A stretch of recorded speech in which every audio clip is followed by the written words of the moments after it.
Stefan Mihailou with New York State Conservative Chairman Jerry Kasar. It's good to see you at your conference. A ton of people. You've got a full house here at your statewide conference.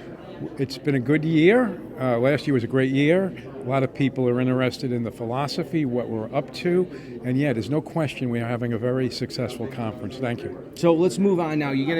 How do you take the momentum from a President Trump national victory and then work it towards races at the state and local level next year in New York State?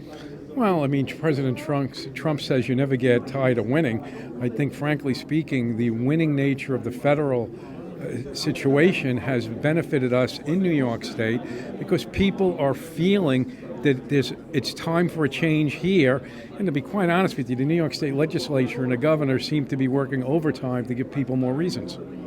You mentioned the governor, a big issue. There's rumblings that they're going to change legislation that would, in effect, allow the governor to delay the special election and the congressional seat being vacated by Elise Stefanik. What are your thoughts on that? It's a disgrace. It is inappropriate. It is being done in the dead of night. And it's not just the Stefanik race. It's also the 22nd Senatorial District in Kings County, where she's attempting to delay a special election to primary day so that they would, a seat that we would normally win, we would have a more difficult time because we'll be tied in with the Democratic primary. So there's two pieces to it, and they are both significant and inappropriate.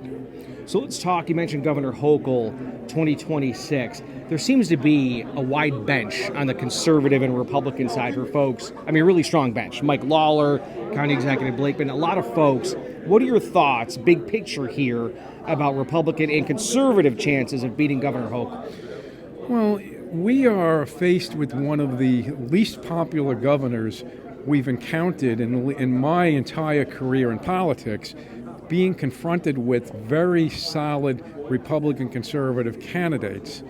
In my view, New York State has gone from blue to purple, and Lee Zeldin showed that with enough money and activity and a strong effort, you can be very competitive. Do I still think we're a bit of an underdog in New York? For sure.